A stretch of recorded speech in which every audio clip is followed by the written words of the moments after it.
It is wonderful.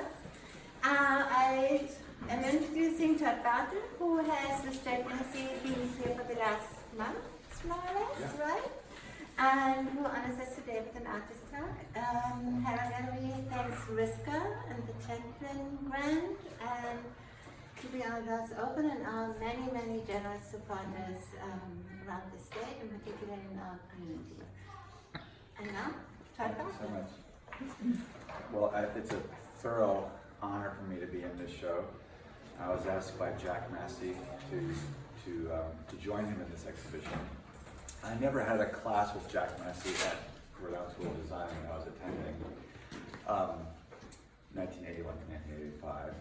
I was in a friend of his and a student of his class, that his name is Alfred DeCredico, for which plays a bit of an important role, and I'll get to that in a minute. But although I never had a class with Jack attended many of the critiques that I was in when I took an independent study with Alfred. And Alfred didn't want to really do an independent study. And when I asked him, he said, no, I don't want to do it. And then I went back to him the next day and I pressed him. And I said, you know, Alfred, I've really learned a lot from you, but I know I'm not done. I feel like I just need to keep going. And you're asking questions that really push me. And he goes, well, all right. If you can find 5 other students to do this independent study with you, I'll say okay. Well, he didn't know who he was talking to because I had those 5 students in less than 24 hours. And we would go to his house and on a Wednesday night, so after school hours. And for the whole year, we'd have critiques. And all he wanted us to do was to make work, bring it in, and talk about it. And Jack, who lived right next door to Alfred, was at almost every single critique. So I never really had a class proper with Jack, but I could attribute to Jack the idea that sometimes the back is just as good as the front. So I would say, thank you so much, Jack, for getting me to think outside of the box. As maybe some of you know, I'm also a curator. And I founded the Thompson Gallery at the Cambridge School of Western, where I teach. And I've been teaching there now. I'm in my 21st year, but they're not consecutive. I taught in the late 80s, and I returned in 2002, specifically to try to found a gallery, which I did in 2007, I believe. So I'm in my 13th or 14th year, something like that. And I've hung out close to 50 shows there. And Jack was in a show that I did, and I also included Joe and Jack in a show I did this past summer called Unfolding Object. And one thing led to the next, and Jack said, would you like to be in a show with me here? And so this wasn't something I was planning for, and I'll be quite upfront with you. I've been holding back this work from public viewing, specifically because I'm not done.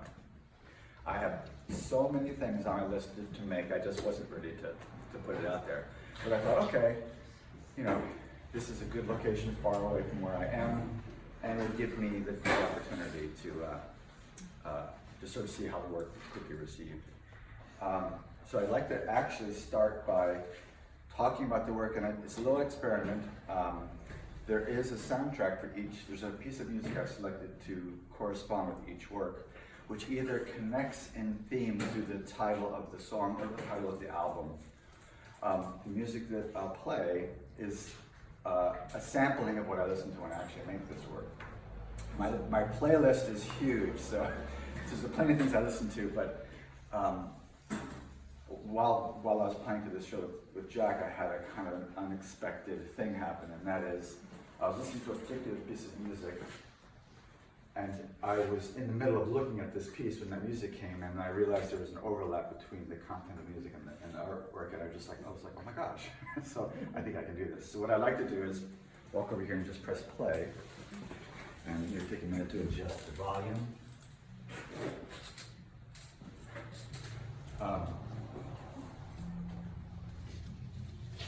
Okay. So if this gets too loud, can I just ask you to lower that? Yeah. Yes. Absolutely. Will you let me know if it gets too loud? Like, how will I know if it's too We'll loud? use this group. Oh my goodness. Hi. One more student. So, Jack Massey was Alfred de Credico's teacher, who was my teacher, and then I have a student right here, Max Pratt, who is a fantastic artist, sculptor, bike person. Anyway, so I guess what I'd like to do is to start by pointing out that this work started during my first and only sabbatical at the Cambridge School West in 2011. I had a 5-week period where the school paid for me to be off. I had a campus on student, a studio on campus, and I really had no idea what I was going to make, except that I can tell you this, that this is a collage which I'll pass around by Alfred de Credico. It is not the collage I stood in front of, but from the same time period, a very similar collage like that. When I went to his house for the first time and I stood in front of that collage that was on his wall, I knew I was home. I knew that collage was for me. I couldn't bring it myself to actually make collages because I thought I'd need copy it. But, so that's a whole other story which I won't go into. But at the very first moment in my sabbatical in 2011, I decided to make a copy of this piece for myself. So I set out, I should also point out that Alfred had given me a bunch of his studio cuttings. And many of these pieces share those cuttings. So I literally all I wanted to do is to start my sabbatical by making this piece. And hopefully you'll be able to see it's a pretty true copy. I took a bunch of liberties, of course, that's for me.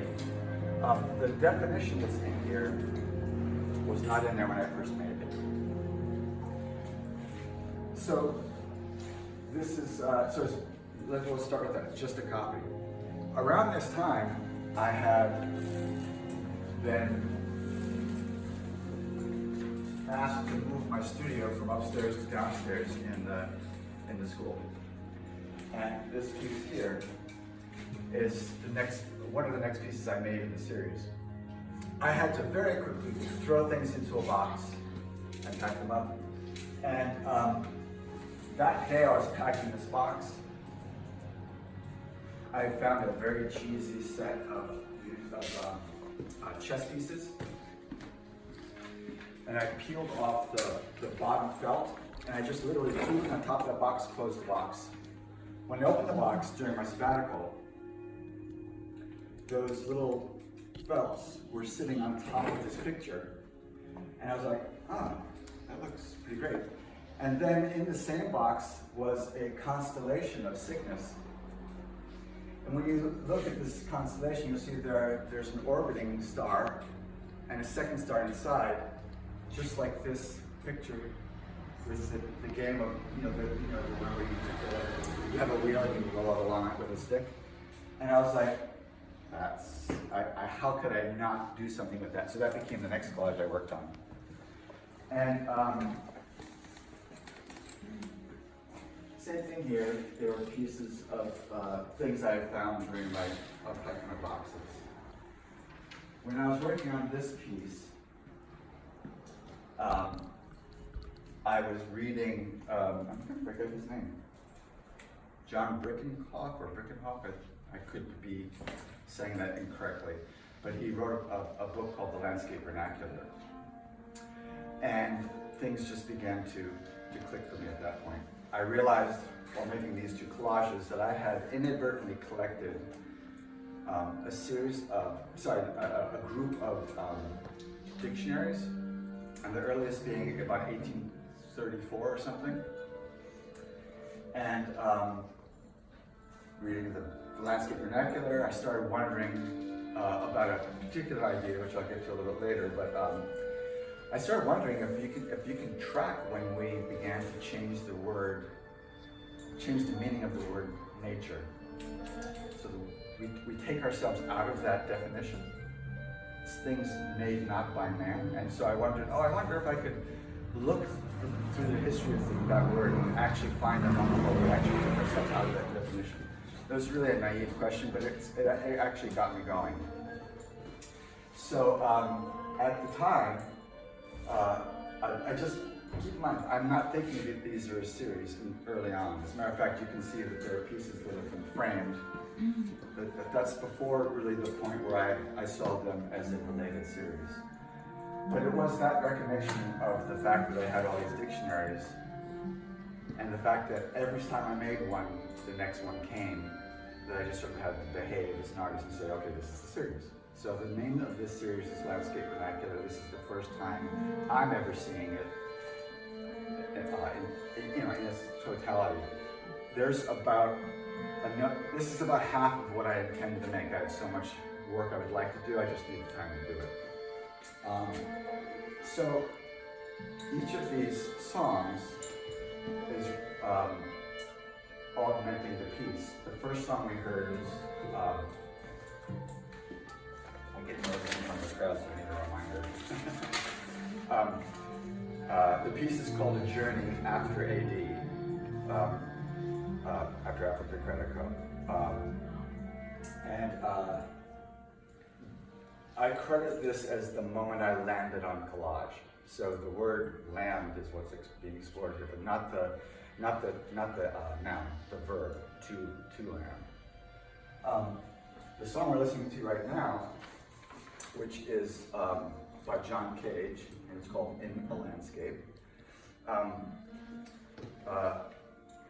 In the book that provides me with the title of this series, he talks about how there was a time before the word landscape was invented, and this fascinated me. What actually started my interest in landscape work was reading Simon Schama's Landscape in Memory, a book that was published about the time of my son's birth, somewhere in the mid-90s. The author of the book, his name escapes me, he describes what would we call a landscape without such a word, landscape?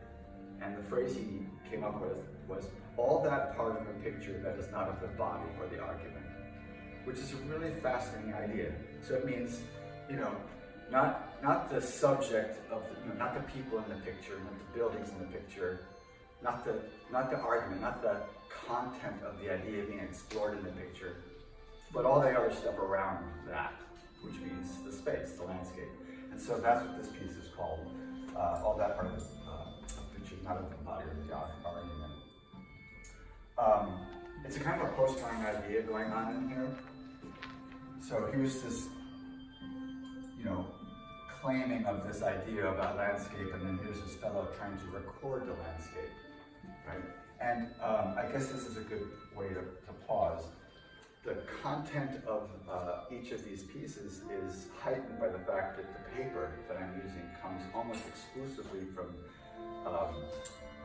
19th century pages. There's a lot of 20th century paper in here too, but when I have my choice, it'll be the 1800s that I'm pulling my paper from. When I first began trying to create these collages which make use of white paper, I thought, it'd be really easy. I'll just go on eBay and I'll look at, I'll type in, 1800s paper and I'll find some ream of paper nobody wants. Well, it turns out a lot of people want blank paper that is old. So I can get a sheet of really great, an end page of really great paper for about $20 a piece. So it's not terribly practical. So what I began doing was collecting my own books and then pulling the front and back sheets out, and that's what I make my collages out of. Today I have a stack of about 300 or 400 pieces, but when I first started it was a kind of a daunting prospect.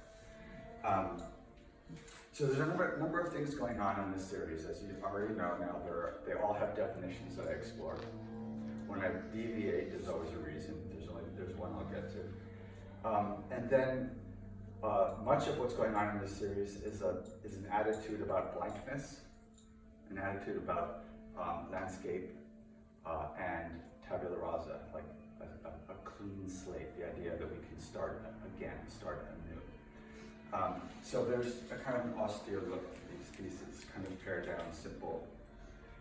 There's also a collection of text that is common within them, but each piece explores some aspect of the landscape. Let's see, that's, I guess, a general idea. The other thing is, when I was planning this exhibition, I realized something that I didn't know I had been doing, and that is that one of my long-standing interests in the past 25 years has been to identify two threads in my work. I'm a dedicated collage artist, and I dedicate my work to understanding landscape. Around 2004, I realized that I could make this statement. The history of landscape and the history of collage are the same story. And I was a little unsure about it because it seems like a pretty big claim to make. And I tried it out one day when I had a studio visit. Nick Capasso, who was at that time, in 2004, director of the Cordova Museum, had come to see my work. And he asked me to speak while he was looking. So I started with this phrase. Well, I guess to land you on my work, I've been really thinking a lot about how the history of collage and history of landscape are the same story. And then he picked up his head and he looked at me and he said, "Can you say that again?" And I was like, "Oh, I'm onto something." So here is a well-known curator who hadn't had that thought. And so he encouraged me to contact him when I got this work underway. But actually, I sent him an invitation to the show. We'll see. So that's the other thing that's going on here, is a tracing of the history of landscape alongside of a celebration of what collage can be.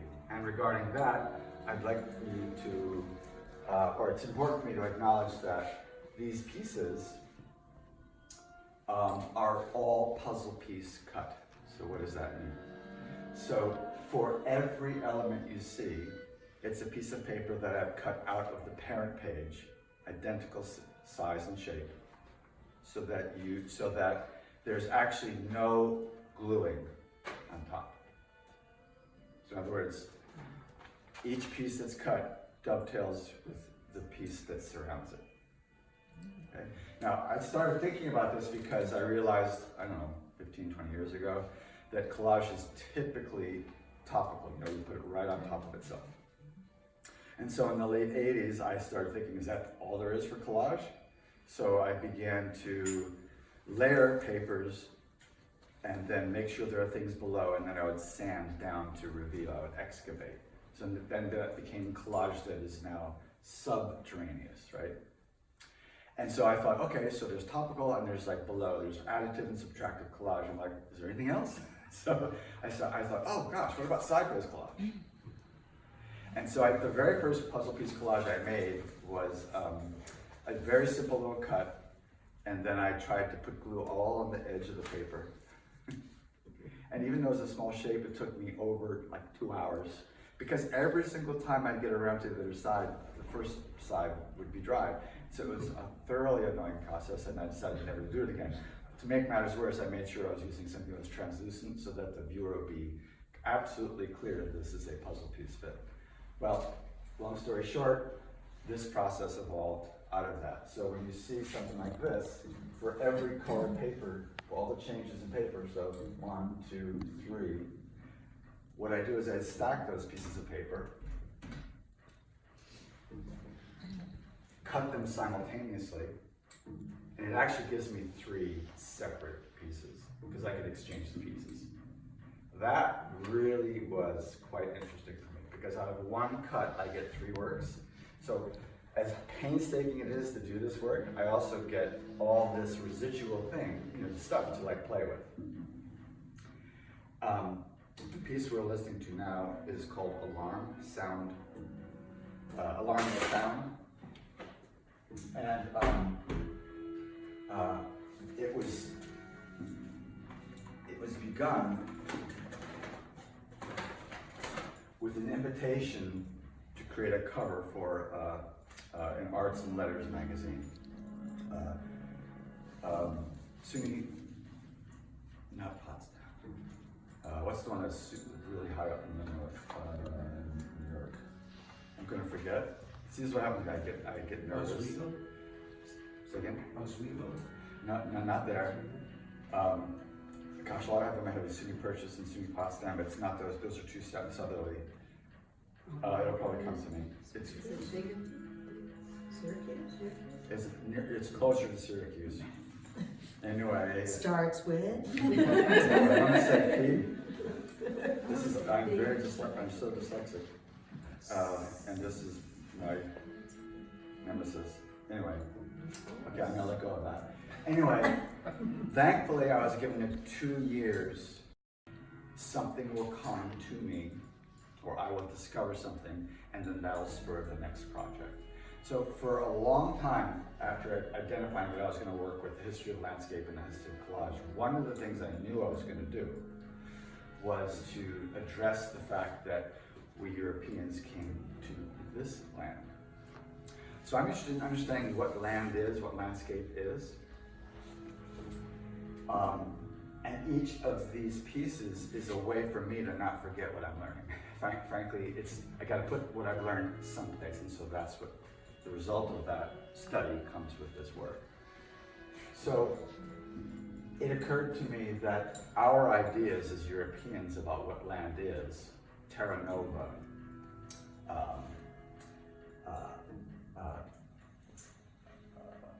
terra incognita, New Eden.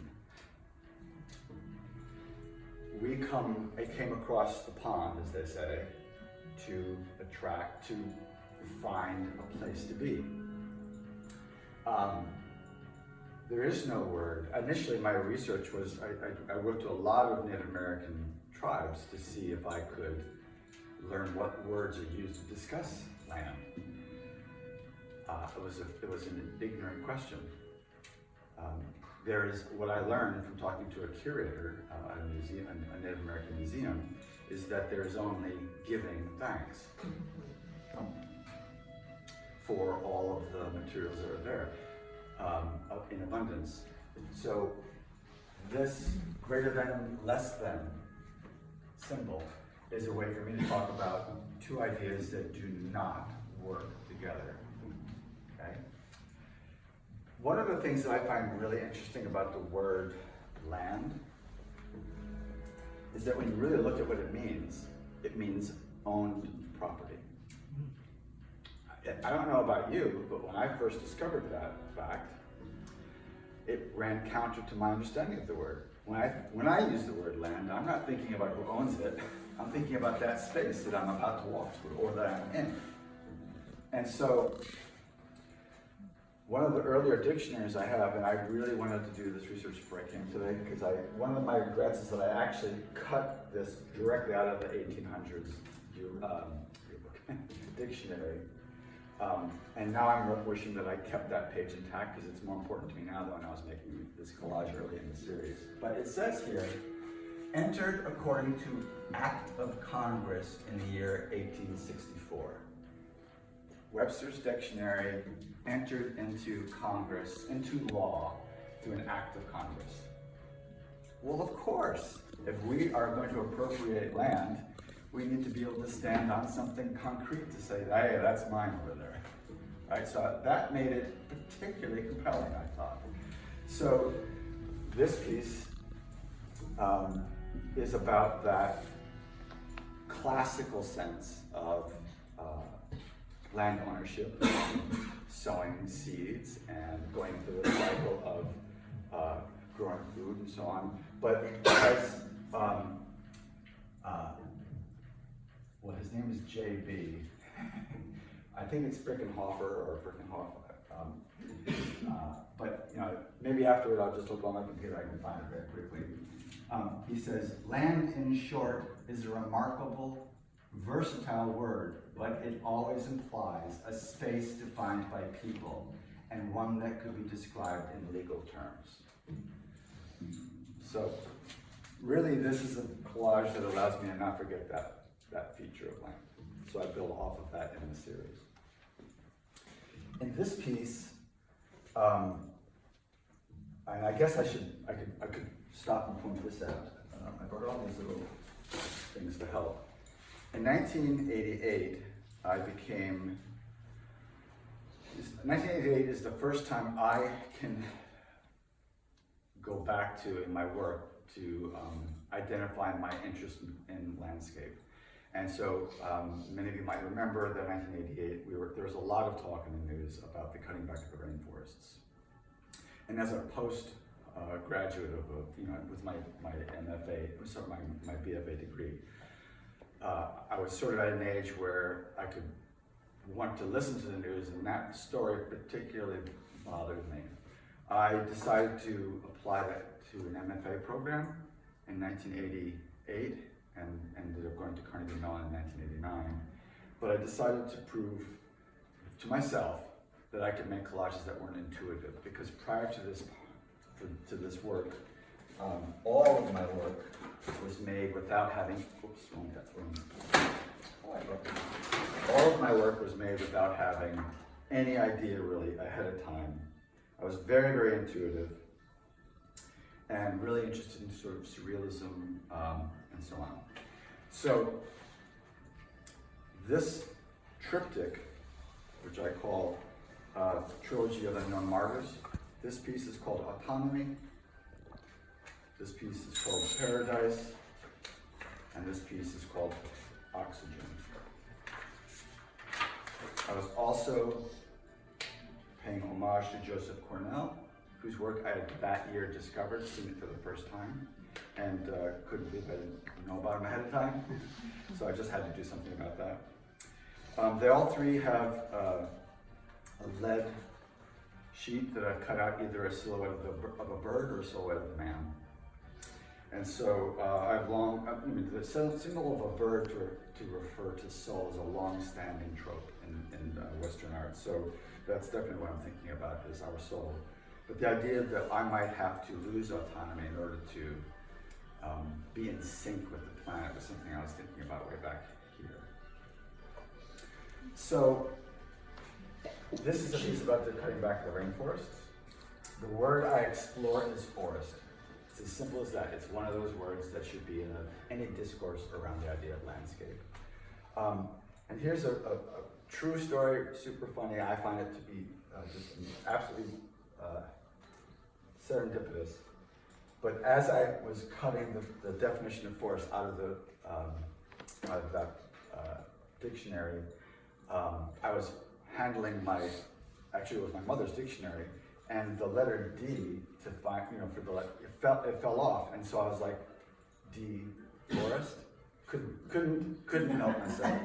Not a planned thing, an accidental thing, but you have to pay attention, right? This is an early industrial saw for logging, and here it is moving its way into the space. The song that corresponds with this one is Path by Zoe Keating. So I guess hopefully you'll get a sense from this paper that it kind of feels forest-like. It kind of feels wet. In fact, that's how it was made. I taught at a place called the Mead School in Stamford, Connecticut for a decade. And they were evicted from their space and had to find what is now their permanent home. And so in the process of finding this new home, they located this incredible building with pods, no walls, everything open air architecture. It's in Stamford, Connecticut. And the art center, I was their material art center director. The art center was slated to go into the library there, and it had not been inhabited for about 20 years. Total disarray. But all the construction paper that lined all their bulletin boards was just like this. Zero color and distressed to the point of this. So, this was once a cheesy piece of construction paper, right? So was this. So they're like rushing me to get out of the building, and I'm like, I need this paper. so a number of these pieces, this one, this one, that one, yeah, those three are all from that site. So, really it was the paper that inspired the topic here. Okay? And this is just some piece of paper I found, and it oddly looked like a rain cloud. All right, so one of the things that I try to do with my work that I think is also important is to talk about the history of collage. And one of the things that really fascinates me about the history of collage is a guy named James Granger invented inadvertently the idea of a scrapbook in the mid 1700s. And what he had done is he had written a 12-volume series of books on the history of Great Britain. And he noticed that at that time there was an enormous amount of material available through book vendors. They were in the practice of tearing manuscripts out of old books and selling individual leaves. And it was in such high abundance that he got this great idea. Oh, I know what I'll do. I'll put several blank pages in the back of my book and encourage people to extra illustrate the book. Turns out the word illustration means verbal description, not visual support. So for many years after that, the term was extra illustrated. That's kind of a mouthful, so people would talk about Grangerized books, that stuff for a little while. But the practice became so prominent that companies began to manufacture materials to be purchased so that you can cut them up and put them into a scrapbook. And so today's history of collage is absolutely indebted to Granger. So when I think of what I'm doing here, besides history of landscape, I feel like I'm making extra illustrations. It's a little bit odd, I think, to have footnotes in my collage, to have text in my collage, as if that's some kind of an image. It is an image, it's a powerful imagery. So I'm in the practice now of making sure that everything I use is sourced. And it goes right into the work. Primarily that's so I won't forget where to get that information, because it's a lot of reading and it's a lot of remembering.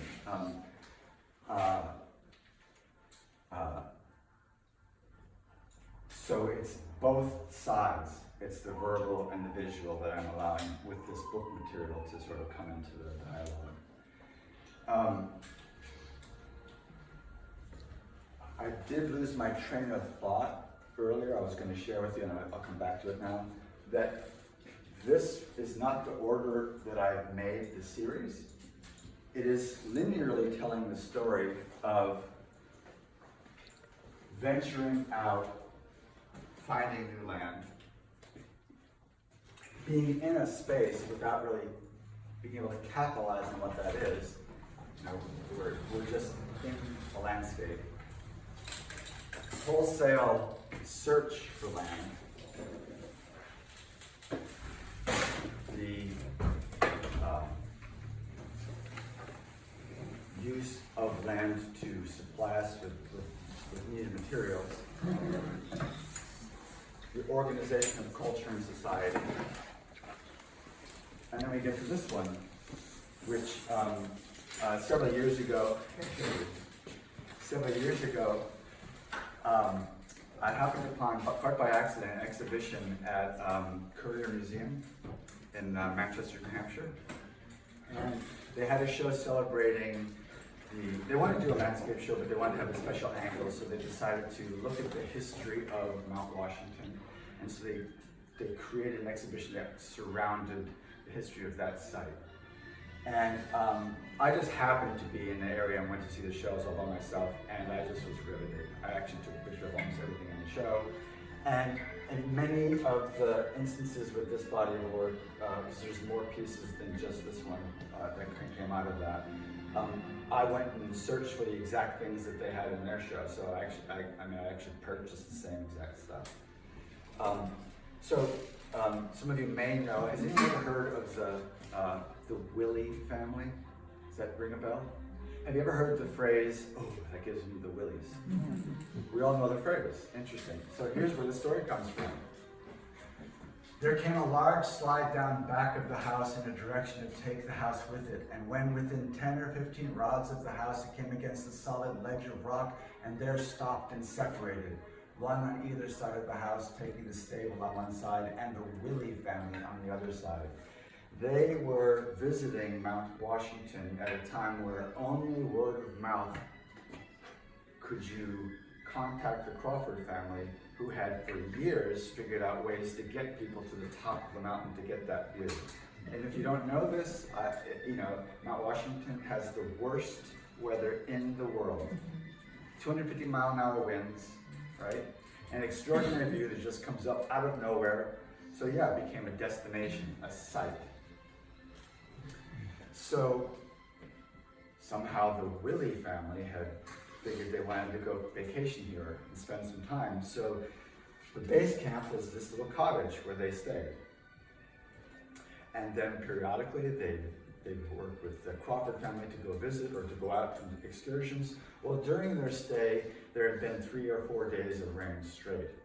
And during that time was a minor mudslide. Understandably, the family became scared. And the Crawfords said, stay put, stay in. The title of the music for this piece is Be In, that I work with. They panicked, 7 of them. They ventured out. During that venture, a massive mudslide came. The mudslide hit a rock, diverted, missed the house, took away the family. When you say that gives me the willies, it's like, I'm getting goosebumps just telling this to you. It's like, you don't want that. That's just everybody. One fell swoop, bad decision. So this gives me the opportunity to talk to you about when you see map coordinates, they're never, in this body of work anyway, they're never random. So these are the coordinates that match up precisely with where that house is. Coordinates right here, and the date, August 28th, 1826, is right there. That's when they perished. That's when it happened. This story, without the use of the internet, became a worldwide interest. Many people, as a result, visited the site. Those people include Nathaniel Hawthorne, Henry Thoreau, Washington Irving, Daniel Webster, and of course, Thomas Cole. You can say that the American sublime starts with the Willie family. So trying to understand our national identity, we have to contend with the idea of the sublime, an idea of westward expansion. It's on the heels of some other things, right? But to me, this moment is significant enough that you can basically say,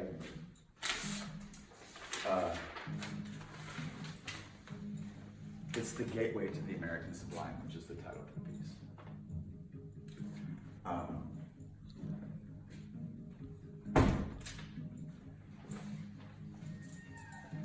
So that piece there is the only one that has a purple color code.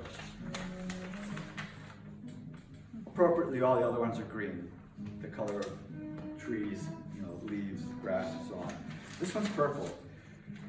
My mother made a comment to me when I was pretty young that I've never forgotten about that. Purple is the most spiritual of all colors, so I'll give a nod to my mother here for that. This is also the only, there's a landscape in that piece, anima hominis, but there is no landscape definition. So, translating to the Latin, it literally means soul of man. I will apologize for my own typo. It says on the wall text, animas hominis, it's anima hominis, so that's just sadly an error I made. But So if you recall, this was a piece I did not intend to make. And it was just a confluence of events, a kind of an alignment. Those little circles scattered on this exact image, I just had to make this piece. When I looked up the Greek story of Cygnus and Phaeton, or the story of Cygnus, I knew it was a constellation, but I didn't know the story. So I decided to look up the story of Cygnus and Phaeton, and it turns out that the two youngins were really interested in competing with one another, so they dared each other to do a race around the sun. First one home wins. Okay, so they misjudged their route, and their course made it so that one crash landed into the earth and the other crash landed into the lake. Phaeton sadly crash landed into a lake, was going at such a high rate of speed, he got trapped at the bottom, tangled up in some roots, and perished. Cygnus is so distraught, he wants to go capture his friend. He holds his breath, goes down. It's just too hard, too deep, can't do it. He asks Zeus, please, please, please, help me out. I want to carry my friend, give him a proper burial. Zeus says, okay, I'll change you into a swan and then you can go down there and do your work. But here's the hitch. I can't change you back. Or maybe I won't change you back. He decides to go and bury his friend. He gets changed into a swan, he goes down, he captures his friend, and they give him a proper burial. Zeus is so moved by this selfless act, he decides to put Cygnus into the night sky so we can all remember.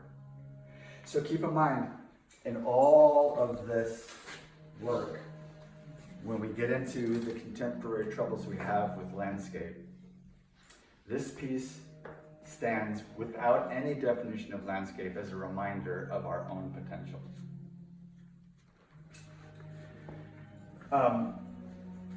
This piece is called Proportions and Table Manners. If you're familiar with Da Vinci's Vitruvian Man, you'll know that he was correcting somebody else's original idea for that, and so I'm actually adjusting his idea because it's more appropriate now. In the Renaissance, there was an idea of being in harmony with nature, and here we are in disharmony by many accounts, well, most accounts. So I removed the figure from the motif here. And there's some other familiar things from Christian iconography in this piece too. There's a fig tree. Now, most people, when they look at this, will say, is that a volcano? And that's great, because I want that association there. It's actually a special kind of fig tree found in South America. It's a savage fig. What this particular tree does, it grows up around another tree, blossoms out over the canopy of that tree, strangles that tree without the ability for the tree to gather light. That tree dies, eventually rots, and the fig tree is left with a hole inside and a network of roots and structures that allow it to just stay at that height. And here's a classic fig leaf. We left Eden and became self-aware. Okay. So what this piece is about, or for me, what I tried to collect here are all the things that we know about our relationship with trees. We exhale carbon dioxide, which is inhaled by the trees, which exhales oxygen. That's a beautiful symbiotic relationship. There are 4 other words down here. One is commensalism, rather beautiful word which talks about organisms being in concert with things like trees. For example, if you know that some cicadas have a 17-year life cycle. They are under the ground, burrowing, digging, which actually aerates the ground and really helps the trees grow. Super helpful for 17 years. They come up out of the ground, they mate, they actually hurt the trees in the process of mating because they don't like what they do to the twigs, but but there's a kind of a cycle there. So basically the word means an association between two organisms in which one benefits and the other derives neither benefit nor harm. But it also is like saying, you know, you go to dinner together, you eat together, you clean up together, it's a whole cycle. The other words are antibiosis, symbiosis, and parasite. And the way we define parasite is a definition that's made in such a way that we would never consider ourselves parasites. But I suggest that by a simple change in language, you know, there's organisms that live in or on or with another organism could also be considered parasite. So I'm kind of wondering about this. This is an old, this board here, this sort of red score sheet. It says we and they. I'm pretty sure it's from playing cribbage, but I'm not entirely sure. It's old, probably from the 1920s or so. So I decided to just do a we-they comparison. We, people, they, plant life. So here we have the carbon flux ratio. We have chlorophyll and photosynthesis versus respiration and blood. And of course up here we have carbon storage, carbon respiration, industrial CO2 emissions. So on the back is a little bit of a reflection. And I'll read it from the bottom up. Expulsion from Eden, awareness, fig leaves. Man removes himself from the definition of nature. Deforestation, expulsion of trees. Hubris, figuar sauvage, the name of this tree, strangler fig tree. Neo-expulsion, fossil fuels, the Anthropocene.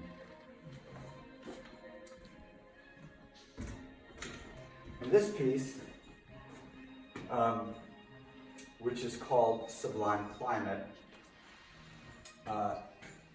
I'm particularly interested in the fact that if you look at least in this dictionary I got it from, these are the three words that are right after each other in order the way they appear in the dictionary. Sublimate, sublime, and subliminal. When I made this piece was 2011. Even then, we were still, many of us not wanting to agree to climate change science. So the understanding of climate change was subliminal. Right? Sublimate is a process of a solid turning into a gas. So this is an image of a glacier, and this is an image on eye level of sea level. And so I'm thinking a lot about the relationship of the sublime and the relationship to not just landscape, but now these things that we thought about having a sense of stasis, and there's a sublimity to that notion being shaken. I of course chose paper to refer to that very first collage. This is a sort of a bug-eaten piece of paper. In this case, it acts almost like the vapors of liquid changing into gas and evaporating up. In this case, the coordinates here is the North Pole, which conveniently acts as a sun. If you've ever, over the last 10 years, noticed that that NOAA has been tracking the heat at the North Pole, it's pretty interesting to see at the North Pole pockets of water forming.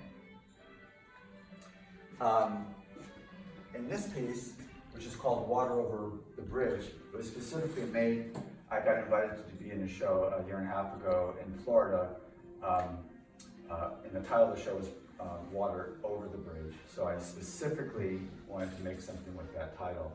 And so I don't want to just choose any old bridge.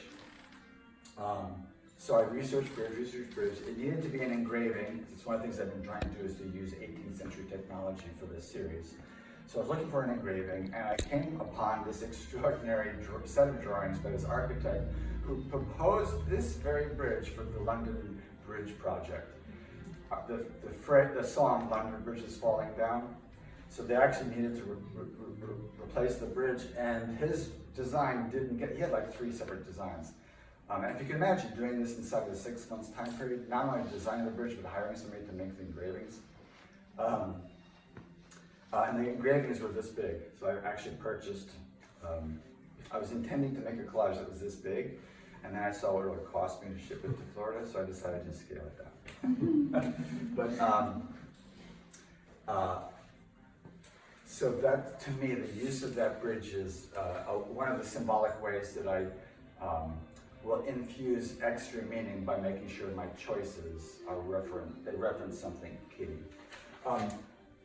This, because I had to put it in, like I had to make it and send it out. It did not get one of those fancy frames that opens to the back, but this does have a back that's kind of important. One of the things I juxtaposed in this piece was 6 months prior to me making this, one of the world's largest icebergs cleaved itself from Antarctica. So it's called A68A, and reportedly is the size, that iceberg is the size of Delaware. And, say again? Everything is always compared to Rhode Island. Oh, or Rhode Island. And I heard somewhere that Rhode Island has the longest coastline of any state because of all the little, I don't know if that's true, I have heard that.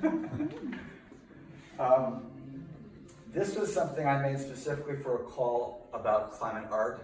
I didn't get in, but the day I made it was the day after an article I heard on NPR. So I heard it on August 8th of this summer, and Rebecca Hersher and Alison Albury from All Things Considered point out that humans must drastically alter food production to prevent the most catastrophic effects of global warming. Farmland would need to shrink and forests would need to grow to keep Earth from gaining more than 1.5 degrees Celsius hotter than it was in the pre-industrial era, and significantly reduce the amount of methane and other greenhouse gases that come from raising livestock. Currently, about 50% of the globe's vegetated land is dedicated to agriculture, 50%. Meat production is the leading cause of deforestation. So, I'm driving home and I'm hearing that, and I'm like, okay, I had to go find the website, I had to go and find the transcript, thank goodness NPR does that. And then I had to read through the extraordinary report. I have to say, one of the hardest things was editing it down to those phrases because I didn't have enough space. And what I juxtaposed that statement with is the idea of reforest and agriculture. So those two definitions are being explored here. I'm hoping I gave a little bit of a general sense of where this work has come from and where I think it's going. I know, for example, in this piece here, I knew when I set out to do this piece, I wanted to explore the notion of sublime. And there's an article, me and name retrieval right now is not so great. I'm not gonna be able to pull out of the hat. So there's a really important essay called The Trouble with Wilderness. And he is a strong advocate for all things ecology. And in this article, he talks about how the notion of wilderness is a man-made construct. And so therefore a little bit romanticized. So I would like to talk about the sublime, which in some senses can annihilate you when we are so fragile. So the idea of confronting the sublime is when you experience something so much larger than you, you realize your smallness. So that sense of the word is still, I think, for all of us, part of being a human. The light pollution around this area makes it so we can't really appreciate the night sky, but if you're ever able to see what a night sky looks like without light pollution, it's an extraordinary thing. So we're kind of hiding ourselves away in some ways. But the next piece that I make, the sister piece of this, will explore that sense of wilderness being a man-made construct.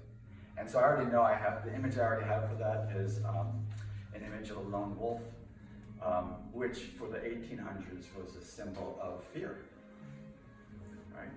Especially out in the West. So I already know some things I'm going to work with. But when I start one of these pieces, I typically choose one or two things that I know I want to work with, and the rest is a mystery to me. I think part of the joy of making these things is realizing that after 30 years of collecting, I actually can lay my hands on things I know I've collected. And so much of this is a product of just having these things on hand.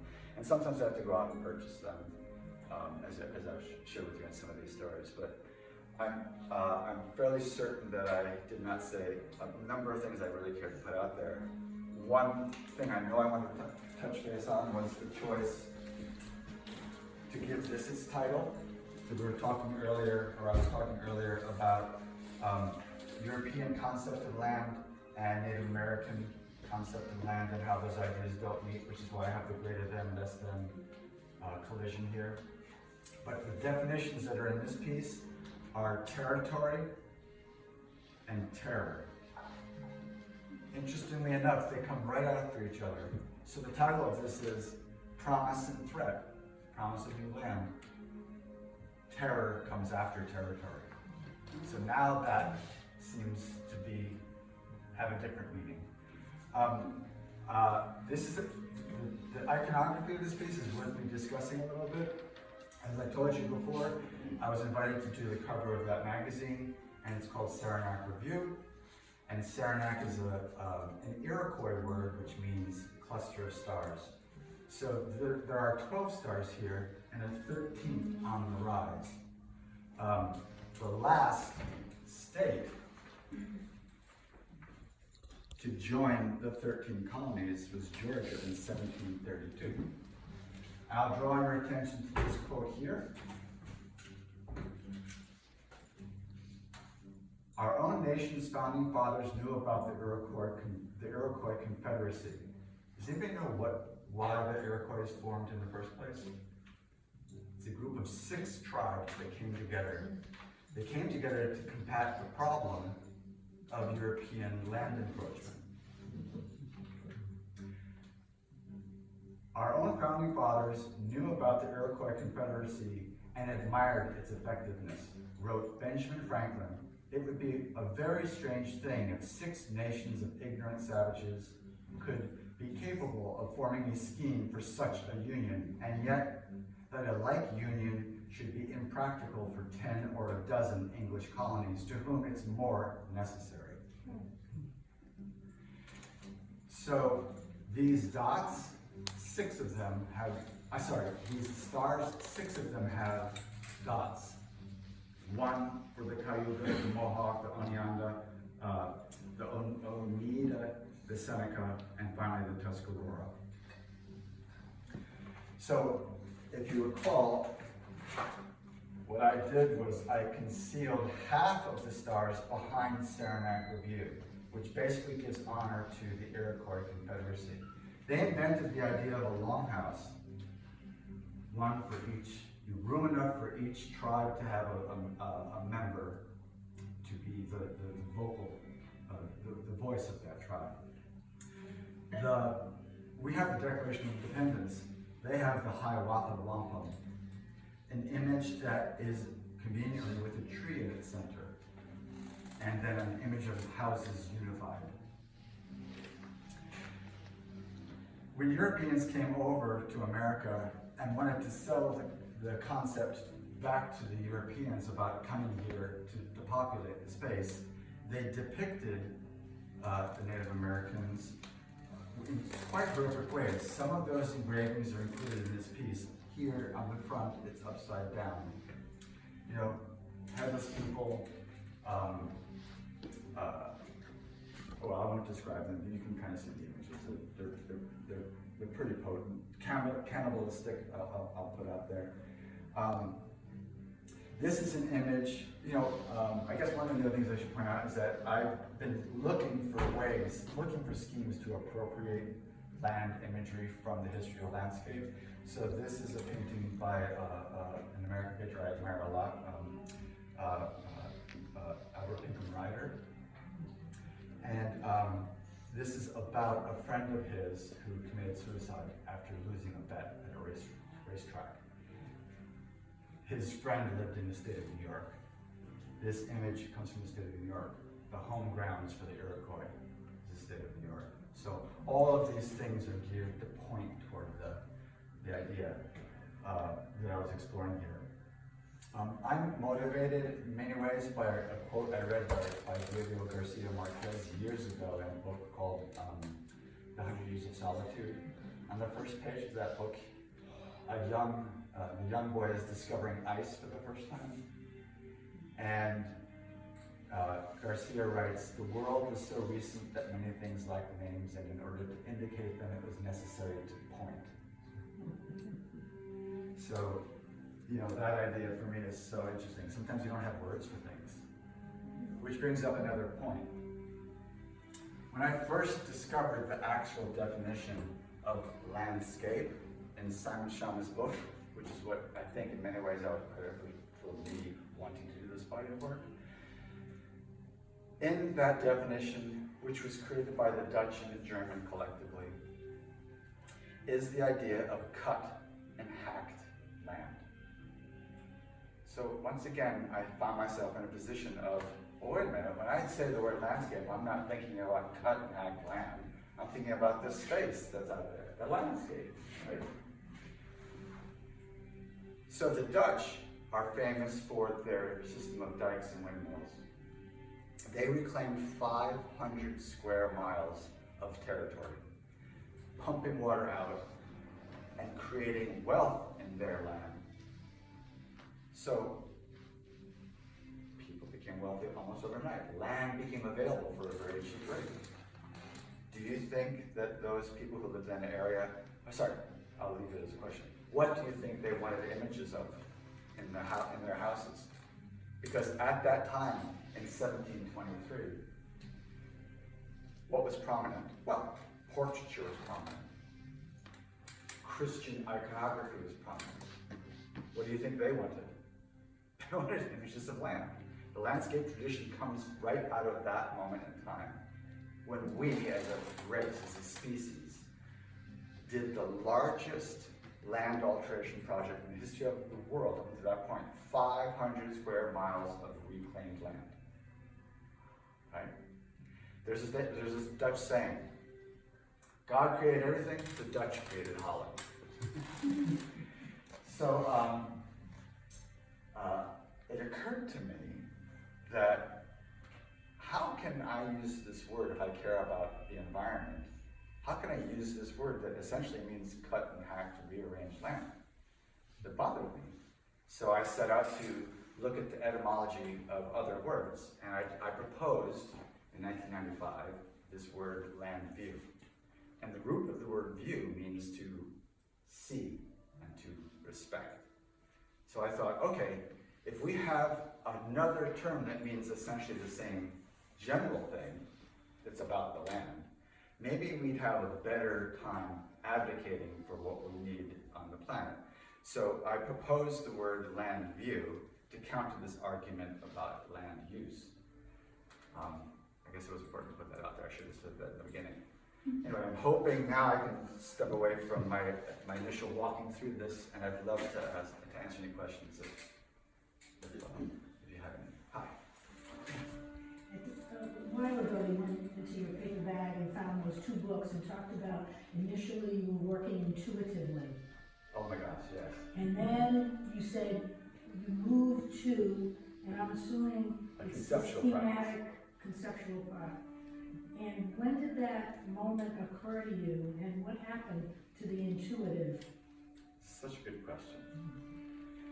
So, in terms of the lineage of my background, when I was in 1988, when I discovered that I was teaching my students at the Cambridge School of West End things that I understood but had not done myself, I thought, whoa.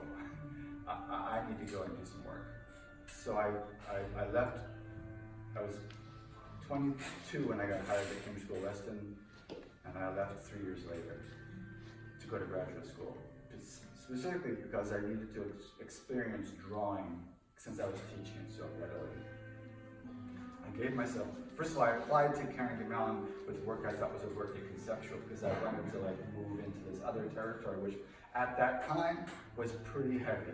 2 things were really heavy in the late 80s, early 90s, and that is being politically correct. So art changed. and conceptual art was also on the rise. Those two things are linked quite heavily. So some art about social concern began to, I mean, don't get me wrong, people have been making art about social concern for centuries, for millennia, but in our history, it began to change in an overt way to the point where colleges were changing how they functioned and how they guided their students. So I felt, you know, I didn't get a great education at RISD about concepts, so I'm like, it was all about form, and it bugged me. So I gave myself a challenge. I gave myself one other challenge. I was selling my work very well in 1989. And so I took a big breath and I said, I'm not gonna make another collage. I wanna see if I can get collage to influence my drawing. But I basically forbid myself to do collage. It's gonna be so hard to say this. 10 years I did. 10 years.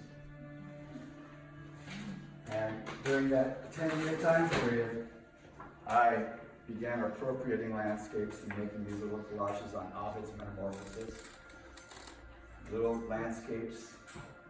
So it's an intellectual collage, not a pasted paper collage. I have a word for this too, I call it uncollage. So I've never stopped working intuitively. When I taught at the Mead School, they have a particular philosophy. In fact, are the first school in the history of education to create a curriculum based on the theory of the triune brain. Theory of the triune brain. Robert Sperry and Blank McLean came up with this idea of the triune brain. A brain that evolved in 3 stages: reptilian, mammalian, neocortex. They decided that it would be important to educate first the reptile, second the mammal, third the neocortex. In other words, I was told, you're not allowed to give an assignment until you have made a safe space so the reptile can come towards you and go away at will. Until you've learned who these students are, you have a mammalian relationship and memory. And only then, when you've established those 2 things, are you invited to actually give an assignment. And in fact, 2 weeks before I started at the school, the head of the school said to me, Todd, if nobody shows up to your classroom for 6 months, it's okay. I said, what? No, seriously, if nobody comes to your classes for 6 months, it's okay. And what do you want me to do? He said, oh, glad you asked. Make a safe, alluring space, get to know the kids. What I want to make in my artwork is whole brain. I want strong patterns. I want pattern intelligence. I want emotional intelligence. I want associative intelligence. I want neocortical. I want the whole thing. So I've never let intuition and gesture and emotional content leave my work. As a matter of fact, I'm not satisfied unless it has a punch that hits me here. And partly coming up with the soundtrack is a way to get at some of that. Does that answer your question? Yes. I didn't mean to imply that you lost the intuitive. No, but I wanted to know where it worked in. So, I guess I'm very intuitive. So, sometimes I make links that I can't prove, and I trust them first. And then I go and I research. So as a full-time teacher, as a full-time curator, you can imagine it's very hard for me. I know as a parent, I'm a parent, I have 2 children, but they're full in the coop now, but very hard to find time. So studio time has been a super challenge for me. The work I make is slow in some levels and very quick in others. But one thing I can do is, if I can't get to the studio, I can use the internet and I can read. So the research is ongoing. So if I haven't made artwork, let's say, the longest I've ever went to the Cambridge School of Weston was 3 years. That's why I did this sabbatical. I just said, this has got to stop. And so I asked for a sabbatical. That was really hard. But during that period, the things I collected. Oh my goodness. In fact, more material than I'm still not even close to dealing with what I collect. And that's actually much of what this is. So, one of my favorite stories of the kind of happenstance that happens, on after my sabbatical was done, this piece was the last one that I didn't complete. It only needed this section filled. That's all. I just had to figure out what I wanted for that section. I had no clue. And my son at the time was working at the University of Western during summer camp, which I thought, oh, perfect. I have a studio at the camp. I'll just take him to school every day. I'll go to my studio every day while he's working. And I got so much work done because I had the entire day until I got off of work. And so I was telling Talia, I was like, Talia, my wife, she says, are you worried about, like, you haven't been in your studio for so long? Are you worried about, like, not knowing what to do when you get there? I was like, no. There's this piece sitting on my desk, I just want to finish it. And so we went out for a walk that day, the day before I went to, first day of the summer to go to my studio. And we were walking on a driveway, and there's this piece of paper at the end of my driveway. I'm like, oh, I'll just pick it up and put it in the garbage can. That piece of paper was this exact piece of paper. And I was going to throw it away, except that I noticed that it was an old piece of wallpaper, really old. And that it had as pattern a floral pattern. And that its size was remarkably like the piece I needed. And so you might not believe this, but I didn't cut this piece. It just fit. I did remove the circular bit. So this happens to me, I can't even tell you. Like one story I'm really fond of telling is when I lived in Italy for a year, I saw the Italians playing cards almost nightly because, you know, after dinner they would bring their card tables out and they played, and almost always the cards were worn, like really, really well worn. And I wanted to get some of those cards, I wanted to play with them, I wanted to make collages with them. So I tried the whole year to find the set. Well, as it turns out, nobody wants to give them up. They kind of like them too. It was really hard for me to find them.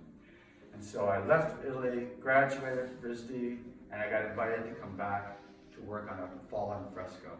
So for a month, I helped put together a fresco that nobody knew what it would look like because it was all pieces that had fallen from a wall. There had been a fire, so some of them were damaged. And we worked on our hands and knees on 15 meters of pieces of fresco, all scattered about the ground until we figured out what it was.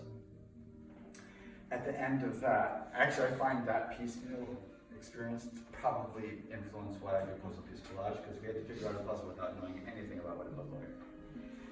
But we decided to go to Sicily, and literally the day before we had to travel up to Rome to get our flight back to America, it hit me, oh my gosh, I should at least try to find these cards. And I begged my, Talia, who was my close friend at the time, and our traveling partner, can I please just go look, just one antique shop, just one. I just need to find these cards. And they're like, okay, but we want to be so-and-so. we want to go see that last bit of ruins. I said, no, be quick, we'll go in and we'll get out. And so we went into this, I just found the first city, pulled in, and honest to goodness, it was the weirdest thing. It was like the town didn't want the Americans there. It was silent. I mean, ghost town. Didn't see a single person the entire time we were there. Walking down the street, trying to find some kind of antique place. Total silence, no cars moving, nothing. We heard some laughing.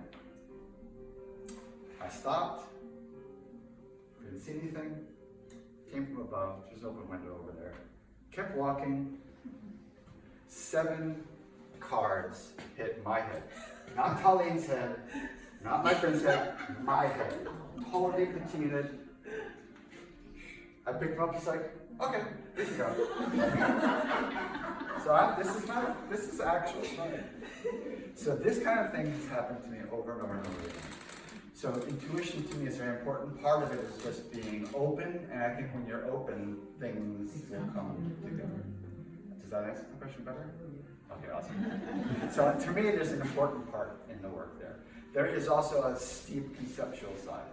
I mean, I've invented language, and I'm thinking about it all the time. So I really want a whole brain, a full-bodied experience, because we're complex, us people. Another question? What's this piece playing right now? It is by Philip Glass. Yes, I know. It's called Glassworks. It's the first song on Glassworks, And it's in this playlist. This, by the way, this marks the end of the playlist for the show, and the first song that's still in my playlist because I've got plenty of songs. But this is the song that is played for Koyana Scotzi, the beautiful film. Yeah, it opens with this, and that's partly why it's there. Life Out of Balance. Other questions? Thank you so much. Oh,